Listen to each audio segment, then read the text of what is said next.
Hi Bloomers, I am Danielle Freckleton. Welcome to Blooming by Grace, a space where we use grace to chart our journey. We all have had challenges, fears, failures, but no matter what it is, this is a place, the only space where you will bloom by grace. If you are new here, welcome. If it is your second, third, or whatever amount of time it is, thank you for being here. Please remember to like, share, and subscribe. Tell a friend to tell a friend that we are over here and we are blooming by grace. Don't rush, just trust. The easiest thing to say is often the hardest thing to do, and that is to say, just trust God. Trusting God is not so easy, and especially because we do not know where we are going and we do not know where the future holds, and all of this produces a lot of anxiety and stuff like that.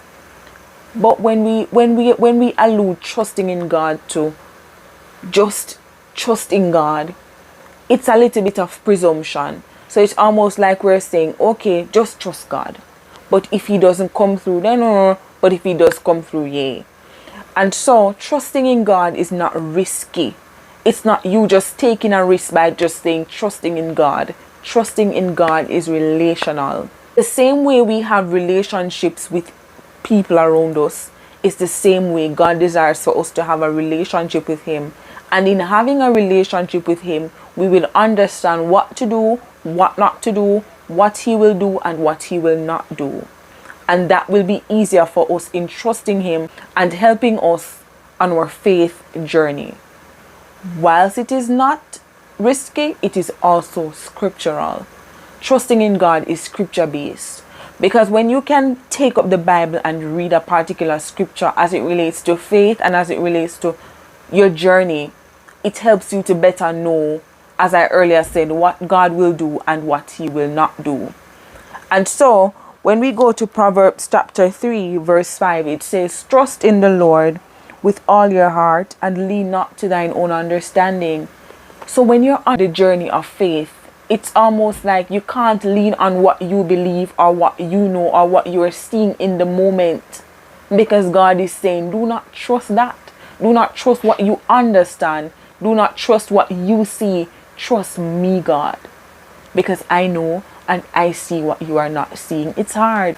It is hard, especially understanding that God's will for us will bring us into conflict with ourselves. Our comfort zone, it will sometimes bring us into conflict with family members, with friends, and all other works. Let's remember Abraham. When Abraham was supposed to leave home, God called him and said, come, go to a different land, a foreign land without his family members. He did not know where he was going. But in him not knowing where he was going, he was supposed to trust God. I always say ordered steps are not easy steps.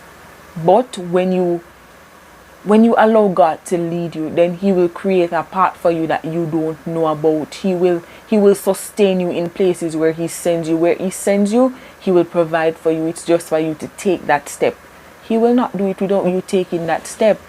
And so even as I look at Abraham, let's remember when he was supposed to go to the mountain with his son to sacrifice his son, he did not know that when he goes there he was going to get a sacrifice. No, but he took that first step. And so it is with us. He's calling us to take that first step. Whatever that first step is, take it. We don't know what he will provide, be it university or be it what in a relationship, be it whatever it is. Take that step. You will not see the second step until you take the first step. And so even as we just discussed that it's not risky and it is scripture based, we also have to understand that trusting in God, it has no contingency.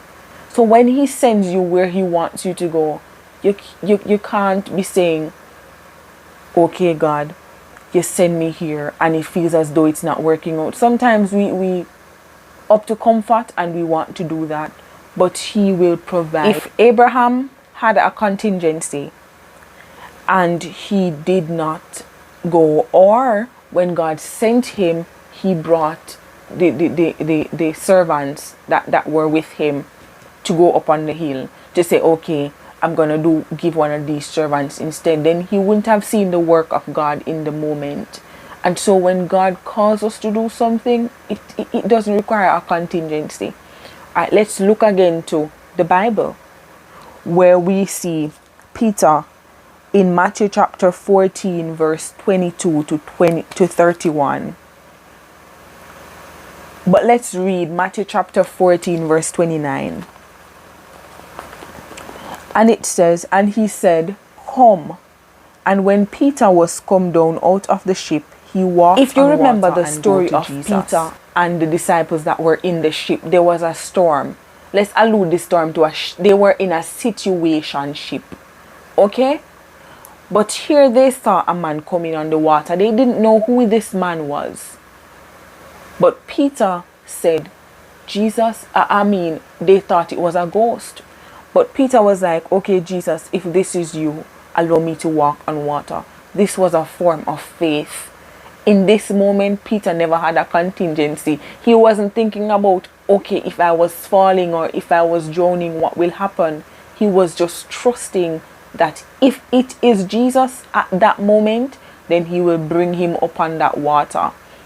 Whilst the other disciples, they decided that, look, we are not going to leave this boat. We are not going to leave our situation. We are going to stay in this situation and let God come and take us out of the situation. It's not going to always happen like that. When God sends us to go, he's not going to come and he's not going to take us up and say, okay, go.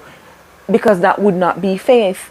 And so, in order for him to show us that he really is God, we have to do like Peter. We have to step out of that situationship, that relationship, that friendship, that workship, that whatever ship that you are in. You have to be courageous enough to step out, believing that if God says step out, do not go, do not do, then he will provide something better.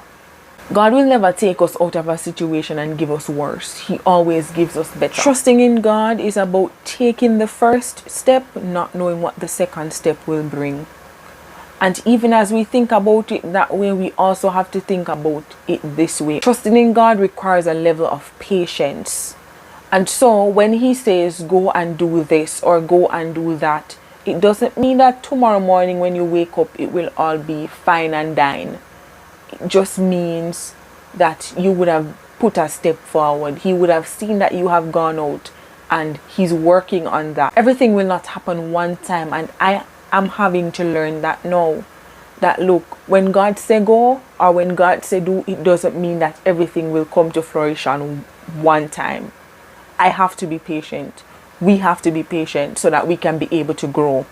Romans chapter 12 verse 12 reads, rejoicing in hope, patient in tribulation, continuing instant in prayer. And so when we are in our waiting season, when we would have taken that first step and we are waiting, it's for us to be constant in prayer. Continue to pray, continue to give thanks, continue to just bask in it. We don't know when it will end, we don't know how it will end, but we just know that because you have done your part, the rest is up to God for him to complete that which he has started or that which he has instructed you to do. Another verse that we can look into is Psalm 37 verse 7.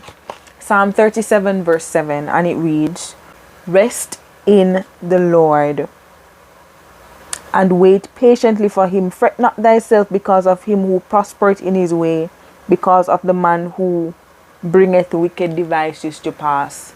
When we are waiting on God, it is going to look like everybody else around us is getting through. Everybody around us is getting past. Everybody around us is making it.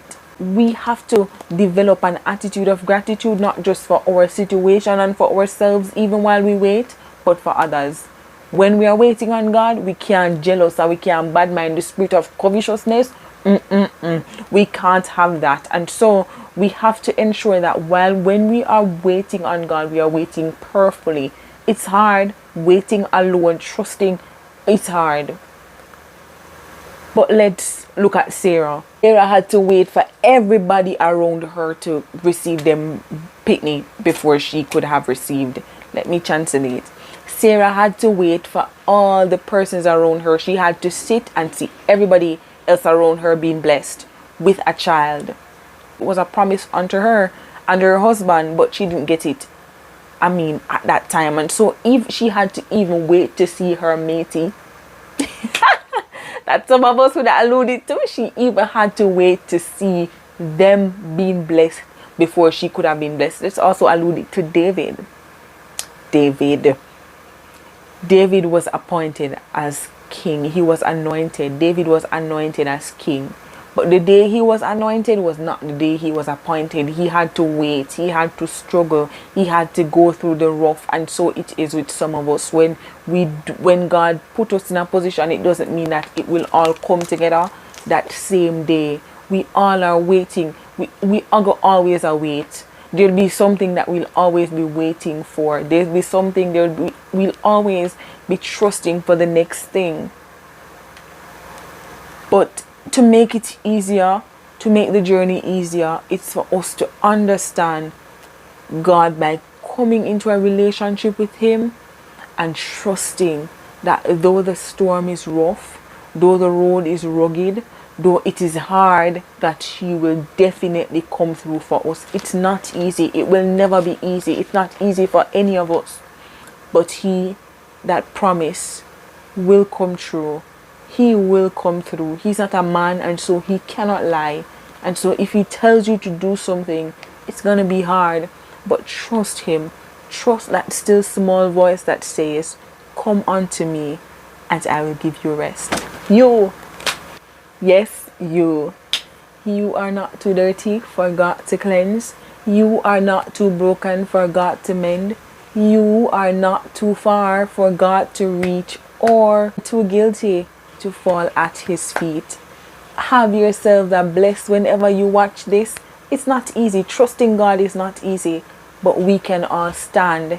We can all stand on His words as we bloom by grace. Thank you for tuning in to Stay Blooming by Grace.